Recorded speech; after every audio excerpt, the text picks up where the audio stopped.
4 years after it went off the air, Suits has become the show of the summer, garnering billions of views in just a few months. The show was a major hit for the USA Network during its initial run and got a spike in notoriety when one of its stars, Meghan Markle, left in season 7 to go marry a prince in real life. Now that the show is gaining more new fans than ever before, it's time to take a deeper look at one of the characters that made the show so bingeable, the razor-sharp paralegal that found her own way to the top, Rachel Zane. Take notes, I'm not going to repeat myself.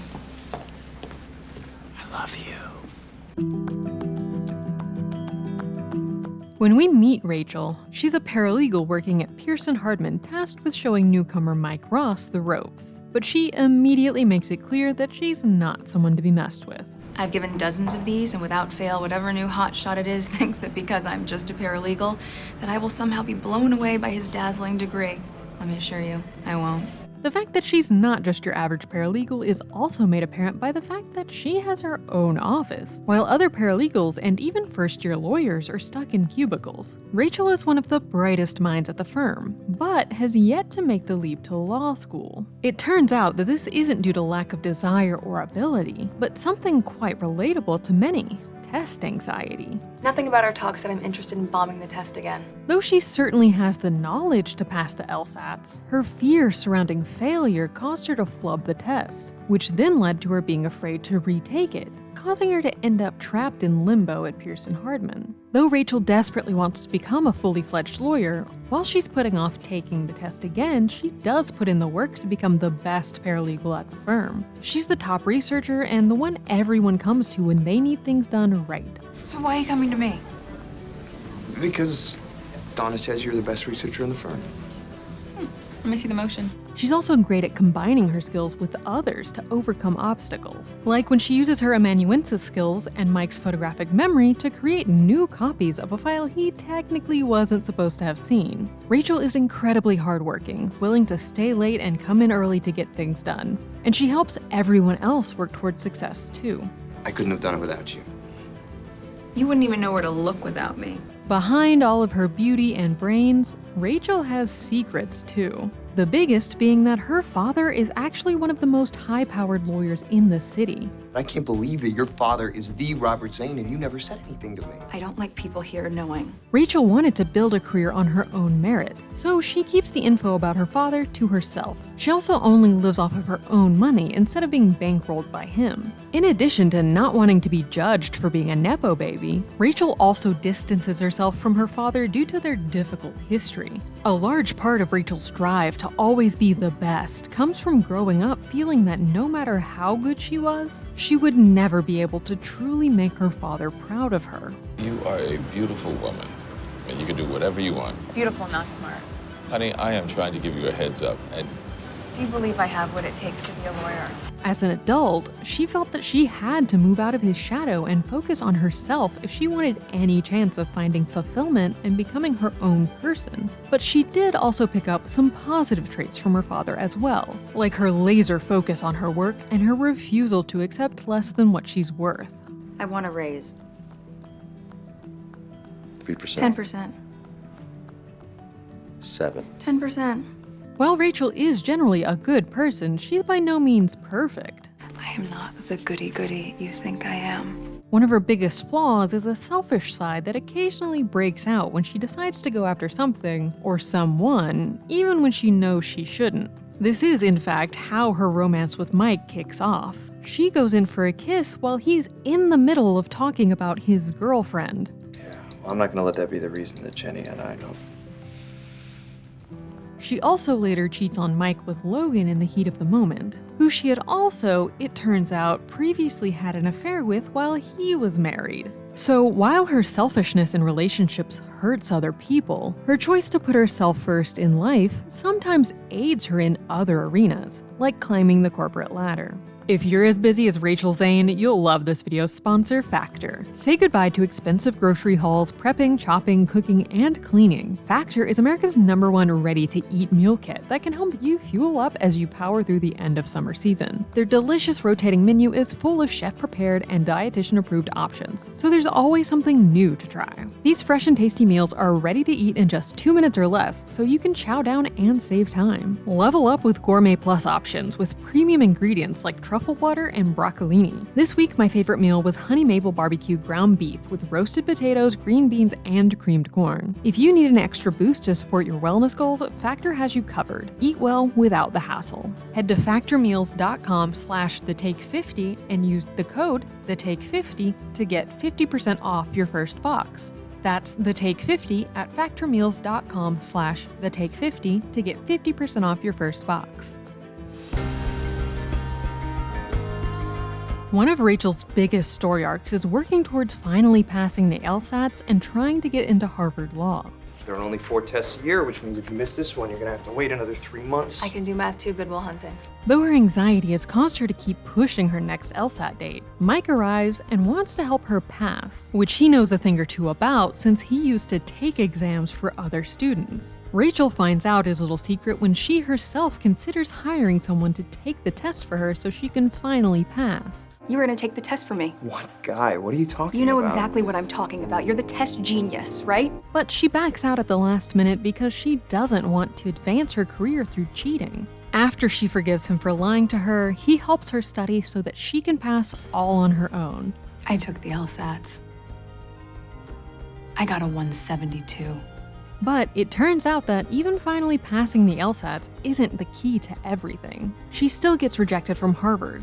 Every other lawyer at the firm went to Harvard Law, so Rachel fears that this is the end of her dream of joining the firm as a lawyer herself. But as always, in the end, she uses her smarts to figure out a solution that sees the firm not only accepting her to Columbia, but also paying her tuition. I assume you have this in writing. I wouldn't be worth it if I didn't. It's Rachel's mix of qualities that makes her so compelling to watch. She's incredibly intelligent, but doesn't fall into the trope we so often see of the super genius who always just magically has everything fall into place for them. She really has to use her smarts and work hard to carve out the life she wants for herself on her own terms. And it's notable that the show chose to show her test anxiety in a realistic, relatable way. You know what, it's C. Actually, it's D. It's definitely D. So often on screen, test anxiety is brushed off as being a little nervous before an exam. But the truth is that test anxiety can have longer-term negative effects on one's life. An estimated 25 to 40% of students have test anxiety, and many find that it seriously holds them back in school, which can have a knock-on effect as they continue to miss opportunities, because regardless of how much they know the material, they can't pass a test on the information. Seeing Rachel feeling stuck for years due to her issues with this works to showcase the true toll it can take on sufferers. And watching her work to finally overcome it and pass the LSATs with flying colors helps to give hope to audience members that relate to her struggle. 172. You got a 172? Oh, I did. Yes. That's Next to her long road to becoming a lawyer, Rachel's biggest story arc is her relationship with Mike. They have instant chemistry, but continually run into hurdles that stop them from being together. They become friends as they work together, and Mike begins helping her study for the LSATs, and eventually do decide to try to make a relationship work. But their biggest obstacles come when Rachel uncovers Mike's lies. Rachel is upset when she finds out that he takes the LSATs for other people. What's not fair is that you repeatedly help people skirt a system that stands in the way of me becoming a lawyer. But she's furious when she finds out that he never actually went to Harvard and doesn't have a law degree. She's not just hurt by the fact that he lied about who he is, but also because he's been able to get everything she's worked so hard for without putting in the work. But in both cases, Mike comes clean and tells her the whole truth, because being honest with Rachel and not losing her is more important to him than anything else. And Rachel doesn't immediately turn him in either time because she's loyal to good people. And she knows that, at the end of the day, he's not a bad guy and is just trying to deal with the cards he's been dealt. They complement each other and help one another grow as people and as lawyers over the course of the show, even through all of the drama. I don't want to drop everything right now. I want to get married. But I also really care about what I do. And when they do come up against obstacles in the relationship, things don't get fixed through soap opera-esque magic, but through them putting in the work to make amends. So their relationship often feels a lot more real than others we often see on TV dramas. I know you're mad at me for going behind your back. But I'm not gonna apologize, because I don't want to spend the rest of my life with a man who gave up on his dreams. And in the end, they do get a happy ending, getting married at the end of season 7 and moving to Seattle to run a legal clinic together. Rachel left the show at the end of season 7 because actress Meghan Markle was going off to get married in real life to Prince Harry. Once we hit the 100 episode marker, I thought, you know what, I have ticked this box and I feel really proud of the work I've done there, and now it's time to, as you said, work as a team with you. Several characters left the show in that season, so instead of it being some big drama, Rachel and Mike got a lovely send-off. But in the same way that people at the time wondered if Meghan was responsible for the show's demise, even though it continued on for 2 seasons after she left, some are now wondering if she is the reason the show is gaining popularity again. Maybe people decided to watch that show Meghan Markle was on when it was added to Netflix in June. Or maybe Netflix is deliberately pulling the strings to inflate the show's success, to keep Meghan in the news because of her own deal with the company. Or maybe people just like the show, and it's easier to access now because more people have Netflix than Peacock, where it streamed previously.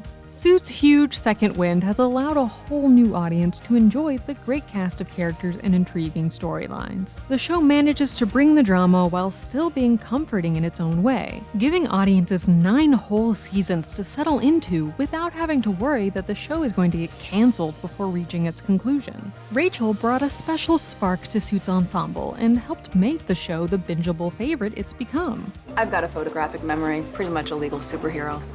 She struggled and made mistakes, but in the end always found a way to do the right thing. Her belief in herself and her refusal to let other people walk all over her is so great to watch. And the fact that she wasn't solely a goody two-shoes or a femme fatale seductress, but a fleshed out character with many facets, made her both more relatable and more fun to watch. I don't always do what people expect me to do. That she got to be a flawed character who wasn't always perfect and still end up with a happy ending instead of being punished is also notable. Her test anxiety being rooted in real struggles, not just messing up once and immediately acing it, also helped make her compelling in a big way. She highlighted that real smarts are about more than just book smarts or being really good at taking tests, and that what really matters is being able to put your knowledge to good use. I need help, Miss Zane. So let me help you. Suits wouldn't have been the same without Rachel's charisma and strong will, so it's great that she and the entire show are getting another moment in the spotlight. That's The Take. Click here to watch the video we think you'll love, or here to check out a whole playlist of awesome content. Don't forget to subscribe and turn on notifications.